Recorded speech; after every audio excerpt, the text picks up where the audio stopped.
Helicopter লৈ গুৱাহাটীত ক'ত মাটি আছে সেইটো চাই ফুৰে অশোক সিংহালে ক'ত ফ্লেট বনাব পাৰে প্ৰটেক্ট প্ৰাইডৰ বিল্ডিং ক'ত নিৰ্মাণ কৰিব পাৰে সেই কামটোত ব্যস্ত থকা মানুহজনক যদি আপোনাৰ খেতি পথাৰত জলসিঞ্চনৰ ব্যৱস্থা কৰিবৰ কাৰণে তাত যদি মন্ত্ৰী পাতি দিয়ে তেওঁ খেতি পথাৰলৈ যাব নেকি কেতিয়াবা যিজন মানুহ বেপাৰী মানুহ বেপাৰ কৰিবলৈ আহিছে অসমলৈ বেপাৰ কৰিবলৈ অহা মানুহটো বিল্ডিং বনাবলৈ অহা মানুহটোক যদি আপোনাৰ জলসিঞ্চনৰ মন্ত্ৰী পাতি দিয়ে তেতিয়া তেওঁ জলসিঞ্চনৰ ব্যৱস্থা কৰিব পাৰিব নেকি আজি যিজন মানুহে খেতি পথাৰ সম্পৰ্কে একো নাজানে সেই মানুহজনক আপুনি পানী যোগানৰ ব্যৱস্থাটো কৰিবলৈ দিলে পানী যোগান কৰি দিব পাৰিব নেকি আজি তেওঁ বিধানসভাত আহি কৈ দিলে যে অসমৰ 24% খেতি পথাৰত বোলে জলসিঞ্চনৰ ব্যৱস্থা আছে আপুনি গৈ পাইছে না খেতি পথাৰলৈ গৈ পাইছে না প্ৰথমে তাৰ উত্তৰটো অশোক সিংহালে প্ৰথমে দিয়কচোন আমাক কোনদৰা পথাৰত আপুনি গৈছে কোনদৰা পথাৰত পানী যোগানৰ ব্যৱস্থা আছে সেই কথাটো আপোনাক আমি সুধিব খুজো অশোক সিংহাল ডাঙৰীয়া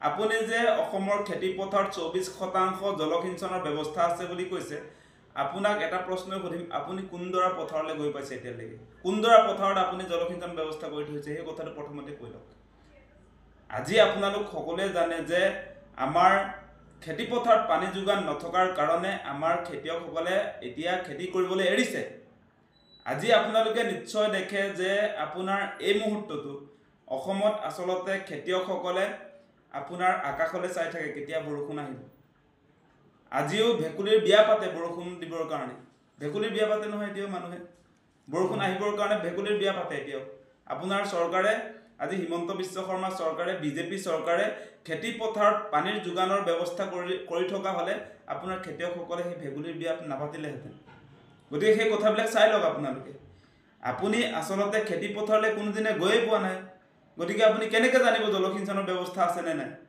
নাজানে যদি একদম মনে মনে থাকিব চুপচাপ হৈ থাকিব মুখখন বন্ধ কৰি ৰাখিব চালে বেৰে কুবোৱা কথা অসম বিধানসভাত কেতিয়াও নকব অসম বিধানসভা অসমৰ ৰাইজে চাই থাকে তাত সঁচা কথা কৈছে নে মিছা কথা কৈছে সেই গোটেই কথা বতৰাবিলাক অসমৰ ৰাইজে দেখি থাকেতো গতিকে তাত আপুনি মিছা কথাটো কৈ নিজে এক্সপ'জ হোৱাৰ বাদ দি বেলেগটোতো একো নহয় আমি খেতিয়কবিলাকে জানো নহয় আমাৰ খেতি পথাৰত পানী যোগান আছে নে নাই অসমৰ কোনো খেতি পথাৰত আসলতে পানী যোগানৰ সুব্যৱস্থা নাই আজিৰ দিনটোতো আমি দেখো বিভিন্ন জেগাত দুই এটা নলীনালৰ ব্যৱস্থা কৰিছিলে কিন্তু তাত পানী এটোপালো নোলায় আমি দেখিছো তেনেকুৱা গতিকে অশোক সিংহালে নজনা নেমেলাকে আপোনাৰ অসমৰ খেতি পথাৰত পানী যোগানৰ ব্যৱস্থা 24% হৈ আছে বুলি যেটো কথা কৈছে হেতু অত্যন্ত দুৰ্ভাগ্যজনকে নহয় সেই মানুহজনে অতি শীঘ্ৰে আসলে পদত্যাগ কৰিব লাগে তেওঁ জলসিঞ্চনৰ দায়িত্বত থাকিব পৰা মন্ত্ৰী নহয় ক'ত দেখিলে অশোক সিংহাল ক'ত দেখিলে কোনদৰা পথাৰত আসলে পানী যোগানৰ ব্যৱস্থা আপুনি দেখিলে সেই কথাটো আপুনি কৈ লওক প্ৰথমতে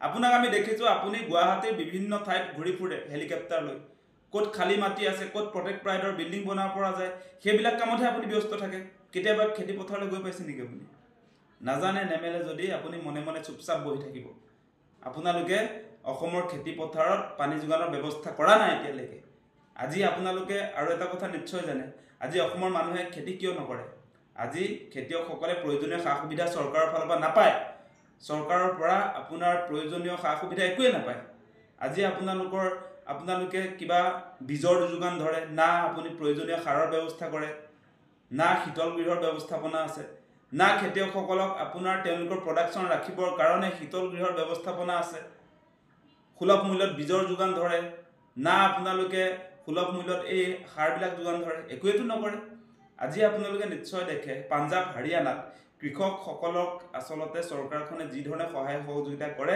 সেই কাৰণে পাঞ্জাবৰ খেতিয়কসকলে আপোনাৰ এই খেতিয়কবিলাকৰ হাতত মাৰ্সিডিজ থাকে দামী গাড়ী থাকে অডি থাকে ইনোভা থাকে স্কৰপিঅ থাকে যিমান দামী গাড়ী আছে পাঞ্জাবৰ কৃষকসকলৰ হাতত আছে তেওঁলোকে খেতি কৰি আপোনাৰ চাকৰিয়াল এজনতকৈ বেছি ইনকাম কৰে মোবাইল কিল ৰৈছে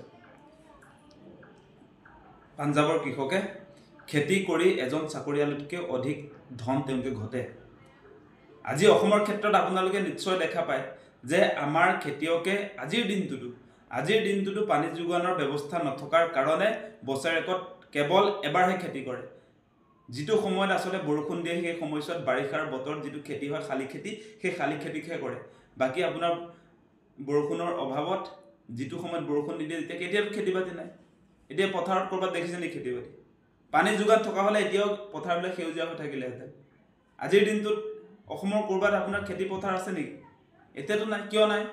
নথকাৰ মূল কথাটো হৈছে পানী যোগানৰ ব্যৱস্থাপনা নাই।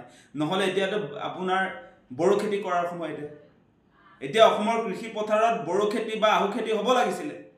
সেই আহু আৰু বড়ো খেতি কিয় হোৱা নাই আজি?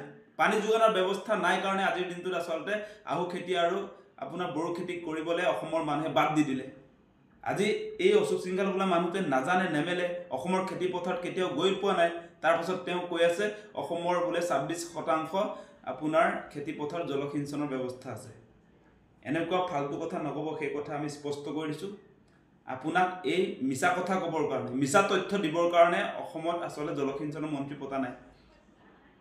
আপুনি সাৱধান হৈ কথা ক'ব। প্ৰতিটো কথা আমি চাই আছোঁ, অশোক সিংঘালক চাই আছোঁ। মুঠতে হাৰিয়ানাৰ পৰা আহিছে মানুহটো, হিমন্ত বিশ্ব শৰ্মাৰ কৃপাত আজি অসমৰ মিনিষ্টাৰ হ'ল।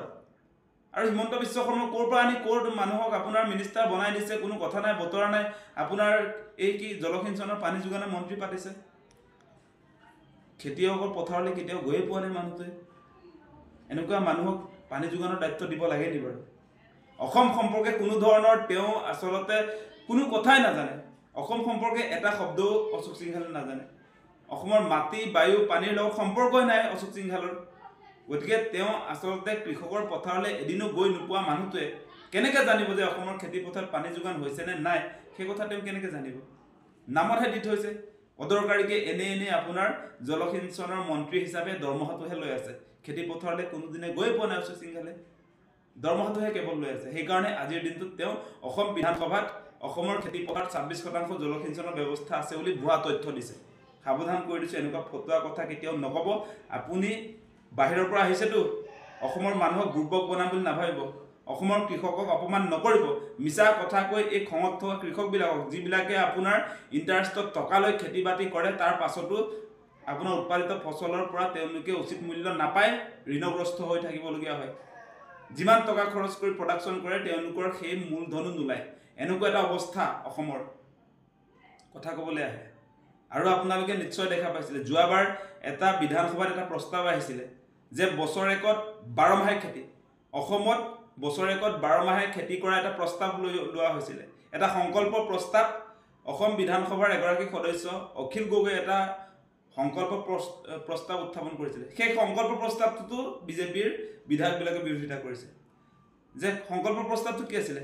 যে অসমত 12 মাহে খেতি। 12 মাহে অসমৰ খেতি পথাৰত আপোনাৰ পানী যোগানৰ ব্যৱস্থা থাকিলে 12 মাহে খেতি কৰিব পাৰি, সেই কথাটো আছিলে। কিন্তু তাকে আপোনাৰ বিজেপিৰ বিধায়কবিলাকে আজি বিজেপি চৰকাৰখনে বিৰোধিতা কৰিলে। গতিকে সেই বিজেপি চৰকাৰে পথাৰো আমাৰ, বজাৰো আমাৰ, সেই শ্লোগান দিয়াৰ নৈতিক অধিকাৰ আছে নেকি? সেই কথাটো কওক আপোনালোকে। তেওঁলোকৰ কোনো অধিকাৰ নাই। আজি শ্লোগানৰ জৰিয়তে কৃষকৰ কল্যাণ নহয়। পথাৰো আমাৰ, বজাৰো আমাৰ হ'বলৈ হ'লে আপুনি পথাৰত পানী যোগান দিব লাগিবনে নাই? আপুনি এডৰা পথাৰত পানী যোগান ধৰিব নোৱাৰে, এডৰা পথাৰত পানী যোগান ধৰিব নোৱাৰে, তাৰ পাছত আপুনি পথাৰো আমাৰ, বজাৰো আমাৰ ডায়লগ দিবলৈ আহে। গতিকে আমাৰ কথা অতি স্পষ্ট। অসমৰ বায়ু পানীৰ লগত সম্পৰ্ক নথকা এই যে আপোনাৰ বিল্ডিং বনোৱা সেই মন্ত্ৰীজনক, অশোক সিংঘালক, এই জলসিঞ্চন দায়িত্বৰ পৰা অতি শীঘ্ৰে তেখেতক কৰ্তন কৰিব লাগে। তেখেতক অতি শীঘ্ৰে এই বিভাগটোৰ পৰা আচলতে আঁতৰাই পঠিয়াব লাগে।